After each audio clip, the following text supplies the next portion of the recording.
Bienvenidas y bienvenidos a la primera sesión de la cuarta unidad del curso.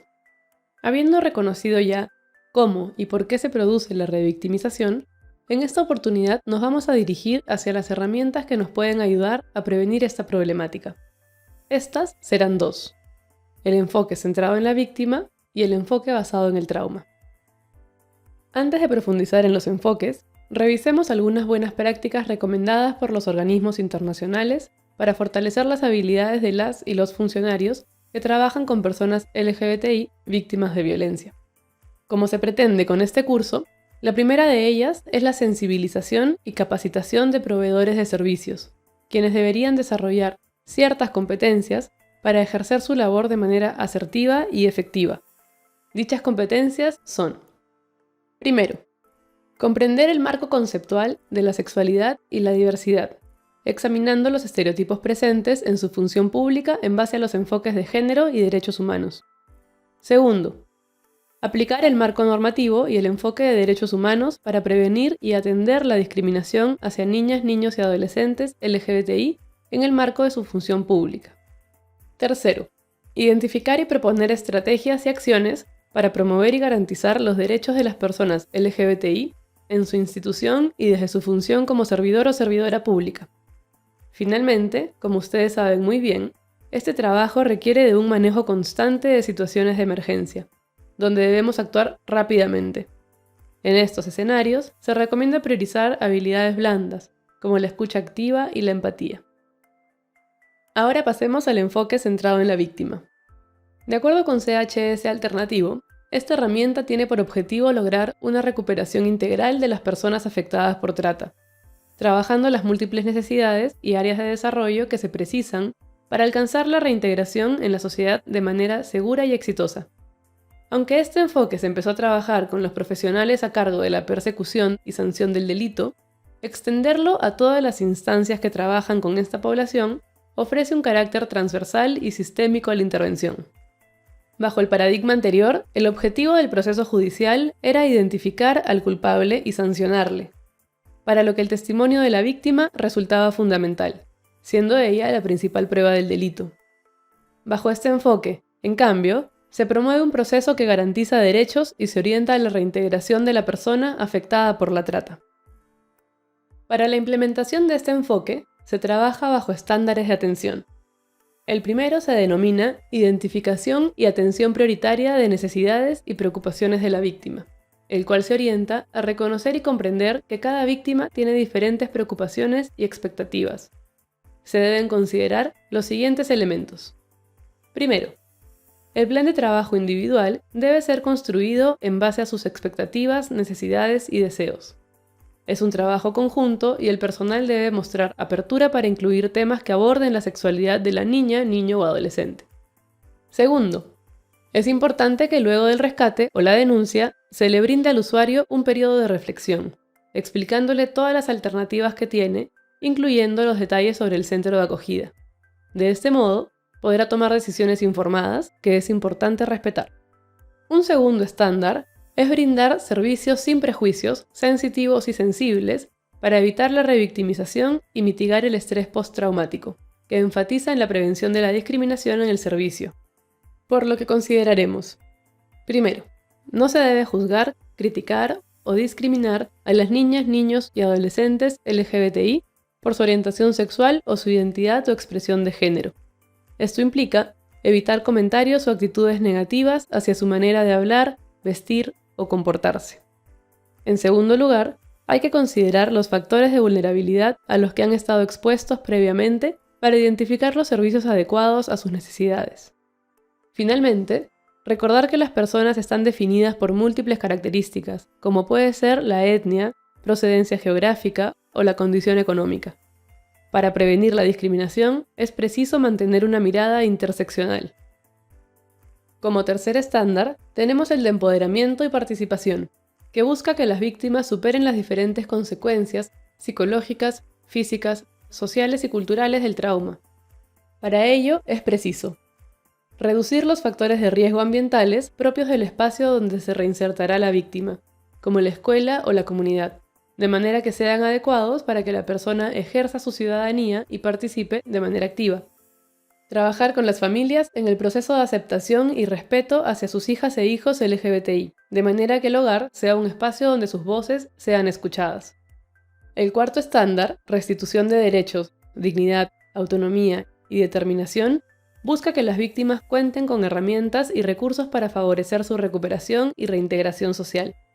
Para lograrlo se requiere que el plan de trabajo individual integre aspectos sobre la orientación sexual e identidad o expresión de género de la niña, niño o adolescente, ya que este es un componente central en el proyecto futuro de toda persona.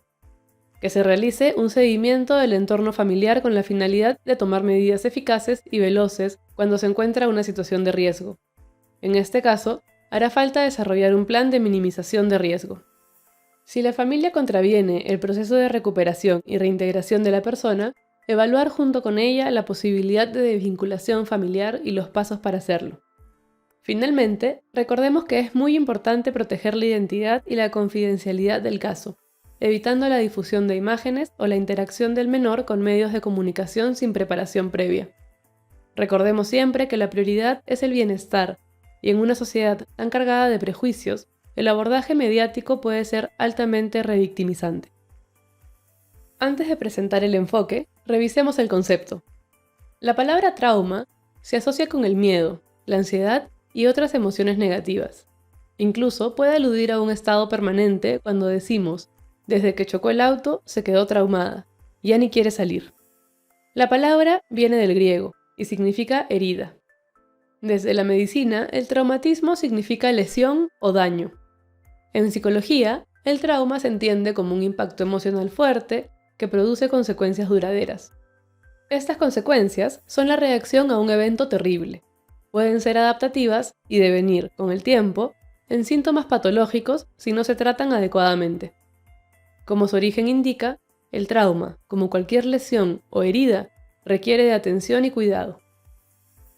El enfoque a partir del trauma se basa en la idea de que cada persona reacciona a los eventos que le ocurren de forma única y particular, porque para cada persona, un mismo hecho significa algo distinto. Es posible que nunca logremos conocer o comprender lo que la experiencia significó para una niña o adolescente, y sin embargo, podemos mostrar empatía a las distintas formas en las que esa persona expresa su sufrimiento. Al identificar los signos de la afectación emocional, tengamos presente que una persona puede parecer resistente o difícil de tratar, mostrándose reacia a colaborar. Además, debido a la eficiencia de la manipulación y el engaño, es probable que una niña, niño o adolescente no se identifique como víctima, defendiendo que solo estaba trabajando para su madrina, por ejemplo, sin saber que se trataba de explotación. En este sentido, incluso, pueden realizar declaraciones iniciales que protejan al perpetrador. También pueden llegar a evitar o huir de los agentes de la ley o proveedores de servicios que intentan brindarles asistencia.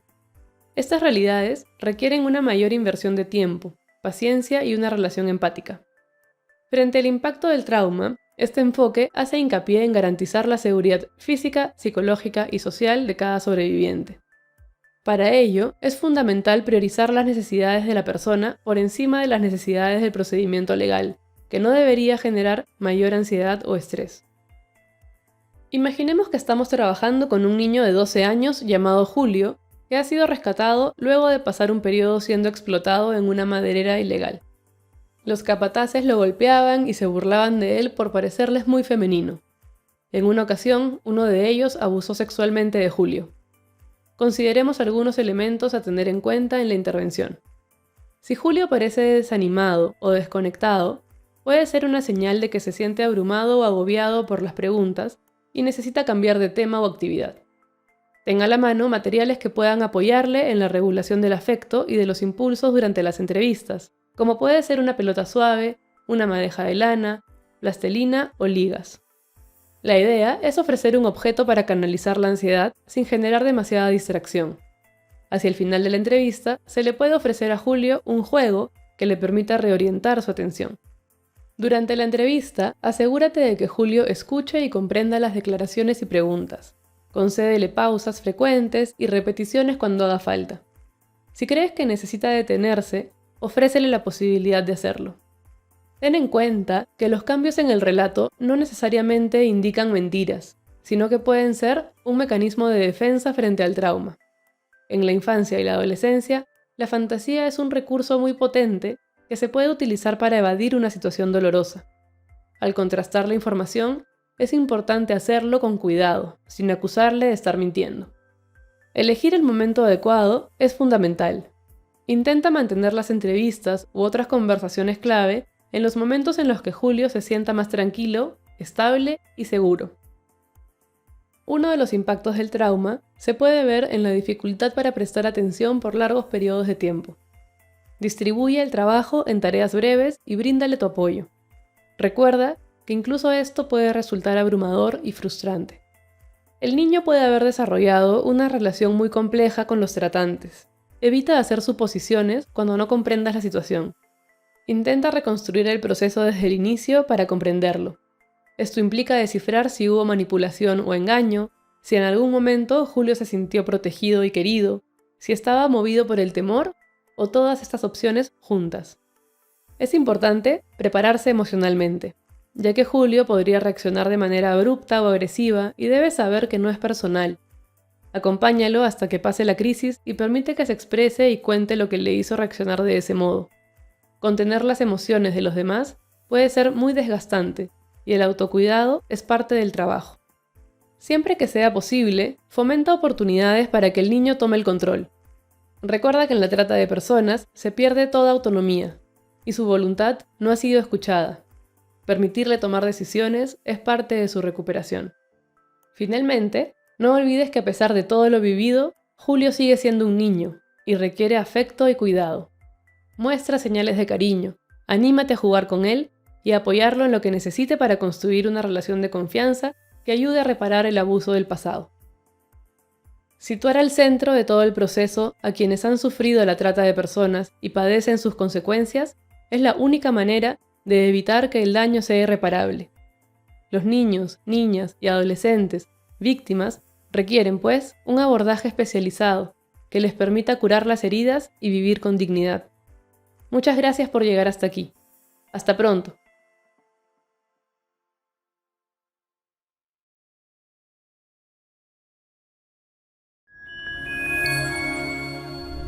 Bicentenario del Perú, 2024.